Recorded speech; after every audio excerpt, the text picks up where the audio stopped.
హల్లెలూయా. అందరికీ praise the lord. ఈ రోజున మన ముఖ్య ధ్యానాంశము, నీ ప్రార్థనలు దేవుడు వినాలంటే లేక సఫలపరచాలంటే ఏం చేయాలో మనం దేవుని వాక్యం ద్వారా మనము చూద్దాం. దేవుని యందు సహాయము, రక్షణ, విజయము కలుగునని కీర్తనాకారుడు తెలియజేస్తూ ఉన్నాడు. యాకోబు రాసిన పత్రిక 1వ అధ్యాయం 6వ వచనం. James 1st chapter 6th verse. అయితే అతడు ఏమాత్రమును సందేహింపక విశ్వాసముతో అడగవలెను. సందేహించువాడు గాలి చేత రేపబడి ఎగిరిపడు సముద్ర తరంగమును పోలియుండును. Praise the lord. యాకోబు రాసిన పత్రికలో ఈ మాటను మనము చూస్తూ ఉన్నాం. అయితే ఏ మాత్రమును అతడు సందేహింపక విశ్వాసముతో అడగవలెను. చూడండి, దేవుణ్ణి మనం అడిగేటప్పుడు ఏ విధంగా అడగాలో, మరి దేవుని నుండి ఏ విధంగా మనం పొందుకోవాలో ఈ మాట ద్వారా మనము అర్థం చేసుకోవాలని కోరుతూ ఉన్నాను. అయితే ఏ మాత్రమును అతడు సందేహింపక, మనం దేవునికి ప్రార్థన చేసేటప్పుడు మనలో ఏముండకూడదు? సందేహము, అనుమానము, ఇస్తాడో లేదో, అవుతుందో కాదో అన్న సందేహము మన లోపల ఉండకూడదు. ప్రార్థన చేసేటప్పుడు విశ్వాసంతో అడగాలి. ఎవరైతే విశ్వాసంతో అడుగుతారో దేవుడు వారికి అనుగ్రహిస్తాడు. అయితే సందేహించువాడు గాలి చేత రేపబడి, సందేహము ఎవరికైతే ఉంటుందో, వస్తుందో, వాళ్ళు దేని చేత రేపబడుతున్నారట? గాలి చేత. గాలి చేత రేపబడి ఎగిరిపడు సముద్రపు తరంగము పోలియుండును. అనగా గాలి చేత రేపబడుతూ ఉన్నాడు, సందేహపడుతూ తను రేపబడుతూ ఉన్నాడు. అంటే అనుమానం, నేను అడిగిన దానికి నేను పొందుకుంటానో లేదో అన్న అనుమానంతో మనుషులు అడుగుతూ ఉన్నారు. ఎప్పుడైతే మనము విశ్వాసంతో దేవుణ్ణి అడుగుతామో అప్పుడు మనము అది పొందుకోగలుగుతాం.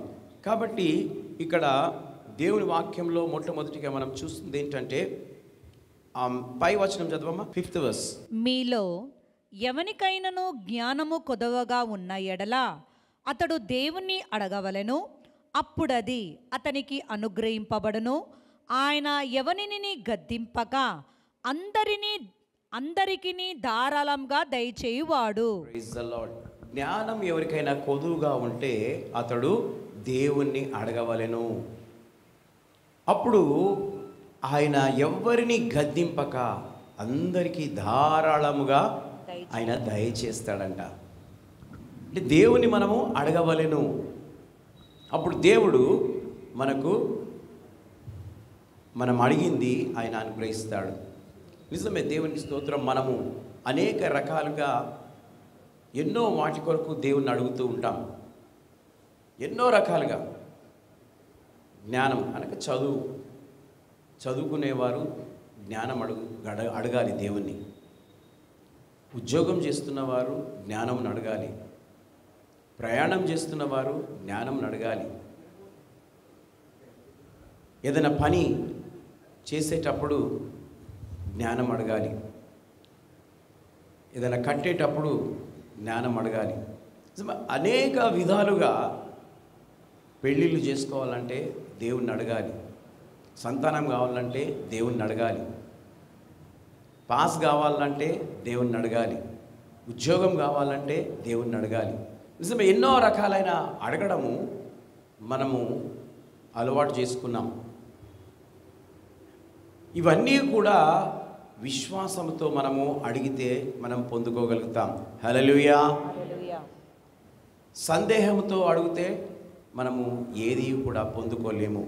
కాబట్టి దేవుని బిడ్డారా, ఈ రోజున దేవునికి మనము ప్రార్థన చేస్తే దేవుడు ఏ విధంగా మనకు సహాయం చేస్తాడో ఈ మాటల ద్వారా తెలియజేస్తున్నాడు. మొట్టమొదటిది విశ్వాసంతో అడగబలెను.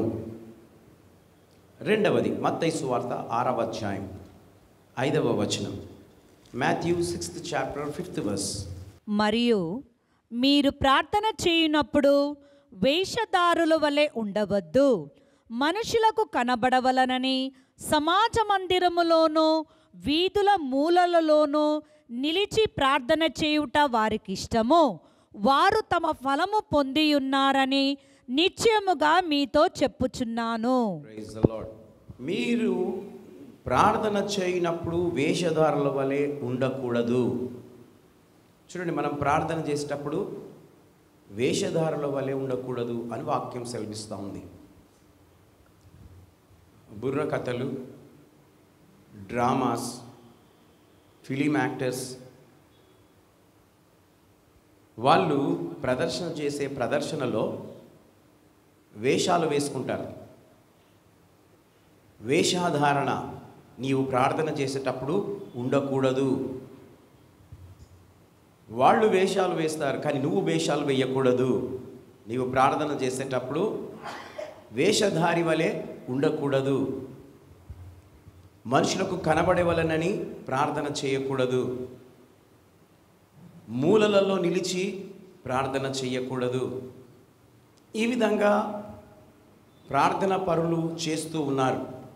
అందుకై దేవుడు ఈ మాటలను మనతో మాట్లాడుతూ ఉన్నాడు. మనము దేవునికి ఏ విధంగా ప్రార్థన చేయాలో దేవుడు ఈ రోజున మాట్లాడుతూ ఉన్నాడు. కాబట్టి మనము వేషాలు వేసే వారి వెళ్ళే మనం ప్రార్థన చేయకూడదు. వారు వేషాలు వేస్తేనే యాక్టింగ్ చేయగలుగుతారు, వేషాలు వేయకపోతే యాక్టింగ్ చేయలేరు. కాబట్టి దేవుని బిడ్డలారా, మనము దేవునికి ప్రార్థన చేసేటప్పుడు నీవు ప్రార్థనలకు ప్రతిఫలం పొందుకోవాలంటే, ప్రార్థనలకు నీవు జవాబు నీకు రావాలంటే నీవు వేషధారుని వలె ఉండకూడదని బైబిల్ వాక్యం సెలవిస్తూ ఉంది. అయితే ఆ విధంగా చేస్తే వారు తమ ఫలము పొంది ఉన్నారని నిశ్చయముగా మీతో చెప్పుచున్నాను. చెప్పినా వినకపోతే చేస్తూ ఉంటే వారి ఫలం వారు పొందుకుంటారు. కాబట్టి మనము ఎక్కడ చేయాలి, ఏ స్థలంలో చేయాలి, అక్కడ చేస్తేనే దేవునికి సంతోషం. దేవుని వాక్యంలో చెప్పినట్లుగా మనము చేయకపోతే అది దేవునికి ఇష్టం లేని ప్రార్థన. కనుక దేవుని బిడ్డలారా, మనము దేవుని వాక్యంలో ఉన్నట్లుగా మనము చేయాలని దేవుని వాక్యం చెప్తుంది. రెండవదిగా వేషధారణ నీలో ఉండకూడదు. అనగా ప్రార్థన చేసేటప్పుడు నీలో వేషధారణ ఉండకూడదు. మూడవది సామెతల గ్రంథం 15వ అధ్యాయం 29వ వచనం. Proverbs 15th chapter 29th verse. భక్తిహీనులకు యెహోవా దూరస్థుడు, నీతిమంతుల ప్రార్థన ఆయన అంగీకరించును. Praise the Lord. భక్తిహీనులకు యెహోవా దూరస్థుడు. దేవుని బిడ్డలారా, దేవుని యొక్క మందిరంలో మనం దేవుని వాక్యాన్ని వింటూ ఉన్నాం. కాబట్టి మనమందరము భక్తిహీనులం కాకూడదు, భక్తిపరులముగా ఉండాలి. ఎందుకు అనంటే భక్తిపరుల ప్రార్థన దేవుడు ఆలకిస్తాడు. హల్లెలూయా. భక్తిహీనులకు దేవుడు దూరంగా ఉంటాడట. భక్తిహీనులకు యెహోవా దూరస్థుడు. కాబట్టి దేవుణ్ణి నీవు దూరస్థుడుగా చేసుకోకూడదు. ఎప్పుడు దేవుడు నీకు దూరంగా అవుతాడంటే నీ భక్తి హీనంగా అయిపోతే, నీ భక్తి హీనంగా అయిపోతే, నీ భక్తిలో వేషధారణ ఉంటే, నీ భక్తిలో అందరికీ కనబడాలని ఉంటే దేవుడు నీ ప్రార్థన వినడు, ఆయన దూరస్థుడిగా అయిపోతాడు. నీవు దేవునికి ప్రార్థన చేసేటప్పుడు ప్రార్థన వినాలంటే నువ్వు వేరే విధంగా ఉండాలా? నీతిమంతునిగా ఉండాలి. హల్లెలూయా. నీతిమంతుల ప్రార్థన ఆయన అంగీకరించును. నీతిమంతుల ప్రార్థన ఆయన అంగీకరించును. కాబట్టి మన నీతి కొంచెము దారి తప్పిందంటే మనం నీతిపరులం కాదు. భక్తిహీనులమైపోతాం. వాక్యంలో చెప్పినట్లుగా భక్తిహీనులకు యెహోవా దూరస్తుడు, దూరంగా ఉంటాడంట. కనుక మనము దేవుని యందు భయభక్తులు కలిగి జీవించాలి. దేవునికి అనునిత్యము ప్రార్థన పరులముగా జీవించాలి. అప్పుడు ఆయన మన ప్రార్థనను అంగీకరిస్తాడు. కనుక దేవునికి స్తోత్రం. దేవుని బిడ్డలారా, మూడవదిగా దేవుడు మాట్లాడుతున్న మాట ఏంటంటే భక్తిహీనుని వలె ఉండకూడదు. భక్తిహీనుని వలె ఉండకూడదు. నాలుగవది అదే సామెతల గ్రంథం 28వ అధ్యాయం 9వ వచనం. Proverbs 28th chapter 9th verse. ధర్మశాస్త్రం వినబడకుండా చెవిని తొలగించుకుని వాని ప్రార్థన హేయము. ధర్మశాస్త్రము వినకుండా చెవిని తొలగించుకొని వాని ప్రార్థన హేయము. దేవుడు ఈ వాక్యాన్ని మనతో మాట్లాడుతున్నాడు. ధర్మశాస్త్రమును వినకుండా అనగా దేవుని వాక్యమును వినకుండా, దేవుని వాక్యము మనలో ఉండకుండా మనము ప్రార్థన చేస్తే అది దేవునికి హేయమంట, అంటే ఇష్టం లేదంట. అనగా మనము దేవుని వాక్యమును జాగ్రత్తగా వినాలి. ధర్మశాస్త్రం అనగా బైబిల్, ధర్మశాస్త్ర గ్రంథము అనగా బైబిల్ గ్రంథము. ఇందులో దేవుడు చెప్పిన మాటలన్నీ కూడా వ్రాయబడి ఉంటాయి బైబిల్ గ్రంథంలో. అనగా దాన్ని వాక్యం అని అంటాం. ఈ పరిశుద్ధ గ్రంథము ఎక్కడి నుండి వచ్చింది? పరలోకము నుండి దేవుడు మనము సరికాడానికి రాసి పెట్టాడు. కాబట్టి ధర్మశాస్త్రమును వినకుండా ఎవరు చేస్తారు? సైతానుడు చేస్తాడు. ధర్మశాస్త్రం దేవుని వాక్యమును వినకుండా సైతానుడు పెడచెవిని పెట్టిస్తూ ఉంటాడు.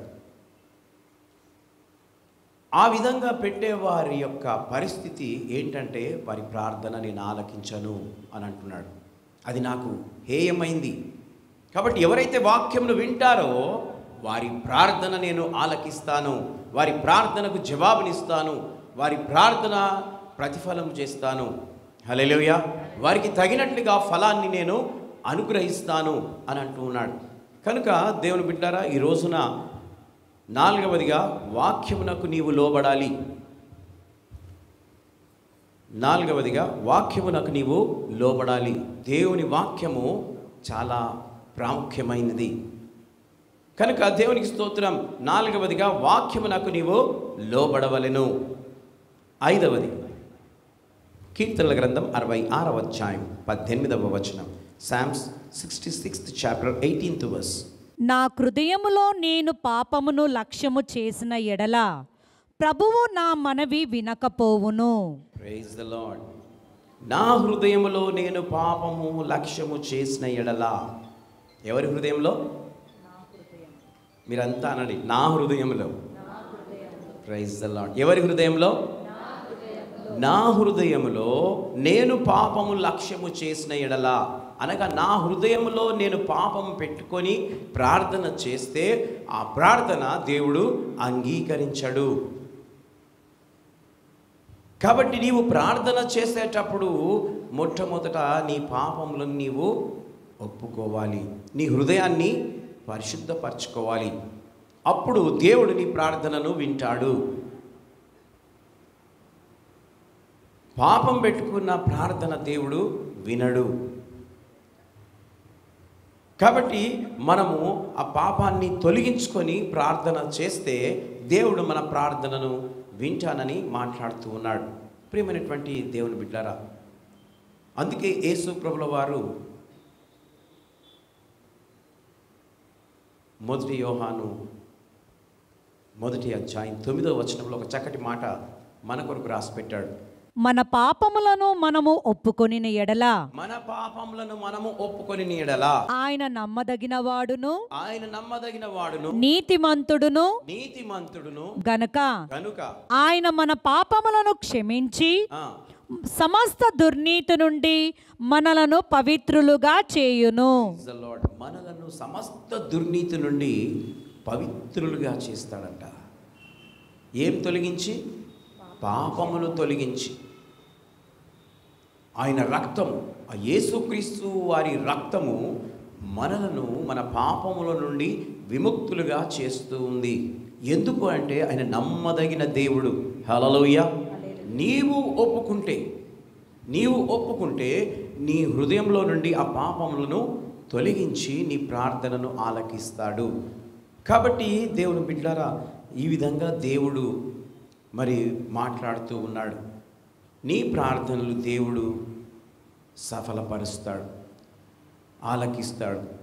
మనలో ఏవైతే తప్పులుండి మనం ప్రార్థన చేస్తున్నామో వాటి విషయమై దేవుడు మాట్లాడుతూ వాటిని ఒప్పుకొని ప్రార్థన చేస్తే దేవుడు ఆలకిస్తానని మాట్లాడుతూ ఉన్నాడు. కాబట్టి ఈ రోజున దేవుడు నా హృదయంలో నేను పాపము లక్ష్యము చేసిన ఎడల,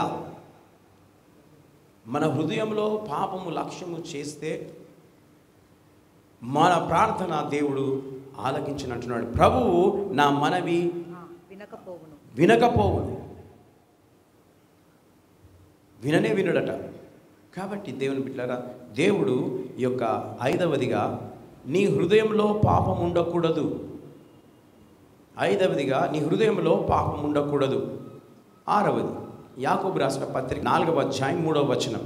James 4th chapter 3rd verse. మీరడిగిన మీ భోగముల నిమిత్తము వినియోగించుటకై దురుద్దేశముతో అడుగుదురు గనక మీకేమీ దొరుకుటలేదు. హల్లెలూయా. మీరు అడిగినను మీ భోగముల నిమిత్తము వినియోగించుటకై దురుద్దేశముతో అడుగుదురు. చూడండి, అడగడం అంటే ప్రార్థన చేయడం. దేవునికి ఇటువంటి వాటి కొరకు కూడా ప్రార్థన చేస్తూ ఉంటారు. వేటి గురించి అంట? భోగముల గురించి. మీరు అడిగినను మీ భోగముల గురించి అడుగుతూ ఉన్నారు.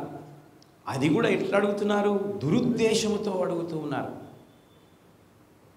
కనుక మీకేది దొరుకుటలేదు. మనకు దొరకకపోవడానికి కారణం ఏంటంటే దురుద్దేశంతో అడగడము, భోగముల గురించి అడగడం. మంచి ఉద్దేశాల గురించి, ఆత్మీయత గురించి మనం అడిగితే దేవుడు ఇస్తాడు. కానీ ఈ లోకరీతిగా మనం అడిగితే దేవుడు ఇవ్వడు. కాబట్టి దేవుని బిడ్డలారా, దేవుడు ఈ యొక్క మాటలు మనము దేవునికి ప్రార్థన చేస్తే మనకు రిప్లై రాకపోవడానికి కారణం ఏంటో దేవుడు ఈరోజు మాట్లాడుతున్నాడు. ఏదైనా మనం దేవుణ్ణి అడిగేటప్పుడు ఏ విధంగా ఉండి అడగాలో అది చాలా ప్రాముఖ్యమైంది. అప్పుడే దేవుడు మీకు అనుగ్రహిస్తాడు. కాబట్టి నేను చెప్పాను, తను కొనేస్తాను, అడ్వాన్స్ ఇచ్చేస్తాను అని అనడం జరిగింది. కాబట్టి దేవుని బిడ్డలారా, మన భోగేత్సముల కొరకు మనం అడిగితే అది ప్రయోజనం కాదు, అది మనకు దొరకదు. కాబట్టి మనం దేవుని యొక్క ఉద్దేశాలను గమనించి అడిగితే దేవుడు అవి అనుగ్రహిస్తాడు. 6వదిగా దురుద్దేశముతో ప్రార్థన చేయకూడదు. 7వది మత్తయి సువార్త 5వ అధ్యాయం 44వ వచనం. Matthew 5th chapter 44th verse. నేను మీతో చెప్పునదేమనగా, మీరు పరలోకమందున్న మీ తండ్రికి కుమారులై ఉండునట్లు మీ శత్రువులను ప్రేమించుడి, మిమ్మును హింసించు వారి కొరకు ప్రార్థన చేయుడి. నేను మీతో చెప్పునదేమనగా, మీరు పరలోకమందున్న మీ తండ్రికి కుమారులై ఉండునట్లు. చూడండి, మనము ఆ పరలోకమందున్న తండ్రికి కుమారులముగా, కుమార్తెలముగా ఉండునట్లు ఏం చేయాలంట? శత్రువులను ప్రేమించుడి. హల్లెలూయా. దేవునికి స్తోత్రం కలుగును గాక. దేవుని బిడ్డలారా, మనము ప్రార్థన చేసేటప్పుడు మనం ఏం చేయాలట? శత్రువులను క్షమించుమని ప్రార్థన చేయాలి. అప్పుడు అవన్నీ కూడా నీకు దేవుడిస్తాడు, నీవు అడిగే వాటి. ఇది మనం చెయ్యం. ప్రభువా అది కావాలా, ఇది కావాలా, ఇవి కావాలా, అవి కావాలా, అవి కొనుక్కోవాలా, ఇవి కొనుక్కోవాలా అని ప్రార్థన బాగా చేస్తాం. అందుకే ముందే చెప్పాను కదా, భోగముల నిమిత్తమై దురుద్దేశముతో అడుగుదురు. కాబట్టి మనం ఆ విధంగా అడగకుండా మనం ఏ విధంగా అడగాలంట? మనము మన శత్రువులను క్షమించే విధంగా, వారిని క్షమించాలి ప్రభు అని మనము దేవుణ్ణి అడిగితే దేవుడు నిన్ను ఆశీర్వదిస్తాడు. హల్లెలూయా.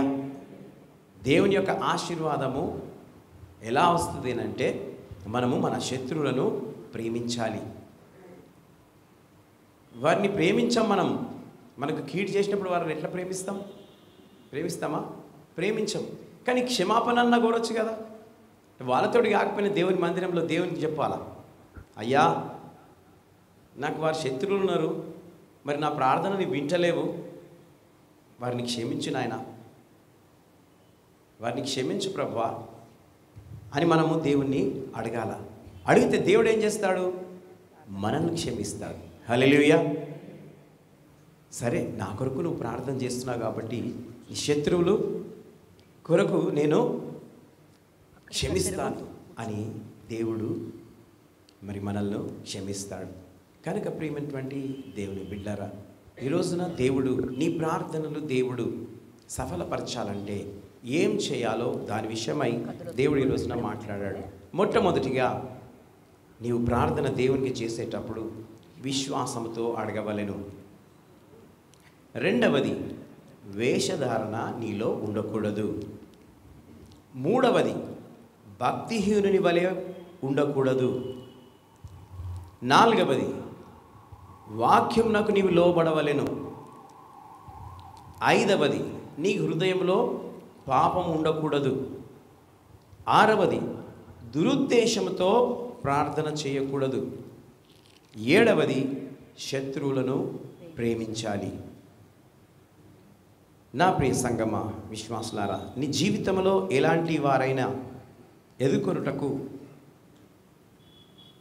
నీవు ప్రార్థనతో దేవుని యొక్క సన్నిధికి వస్తూ ఉంటావు. అప్పుడు నీకు అవసరము గనక శత్రువుని నీవు మానవుల శక్తి పైన, రథముల పైన, గుర్రముల బలమును ఆధారము చేసుకొని దేవుని శక్తి యందు విశ్వాసం ఉంచి యథార్థంగా ప్రార్థించు. అప్పుడు దేవుడు నీ ప్రార్థనకు ప్రతిఫలము అనుగ్రహిస్తాడు. బైబిల్ గ్రంథంలో కీర్తనల గ్రంథం 20వ అధ్యాయం 5వ వచనంలో నీ ప్రార్థనలన్నీ సఫలపరచునుగాక అని బైబిల్లో రాయబడ్డది. కాబట్టి ఎప్పుడైతే నీవు ఈ యొక్క ప్రార్థన అంశం దగ్గరికి మనము వస్తూ ఉన్నామో, మనం ఏ విధంగా మన ప్రార్థన ఉండాలో దాని విషయమై మీ సేవకుడు మీకు తెలియజేశాడు. ప్రార్థన అని మనము ఒక అంశం తీసుకుంటే బైబిల్లో ఆది కాండము నుండి ప్రకటన వరకు ఎన్నో రకాలైన ప్రార్థనలు ఉన్నాయి. అవన్నీ చెప్తే మనకు సమయం కూడా సరిపోదు. కాబట్టి ఏదో ఒక 7 పాయింట్స్ తీసుకొని నేను మీకు ప్రార్థన గురించి చెప్పడం జరిగింది. మన ప్రార్థన చేసేటప్పుడు మనం ఏ విధంగా చేయాలి దాని విషయమై నేను క్లుప్తంగా కొన్ని మాటలు తీసుకొని మీతో చెప్పడం జరుగుతుంది. కాబట్టి ప్రార్థన వల్ల మనము ఎలాంటి అవసరతలను తీర్చుకోగలుగుతామో మరి వాక్యంతో దేవుడు మనతో మాట్లాడాడు. కాబట్టి మనం ఆ విధంగా ప్రార్థన చేసి దేవుని నుండి మనము పొందుకుందాం. దేవుడి మాటలు దీవించి ఆశీర్వదించును గాక. May God bless you.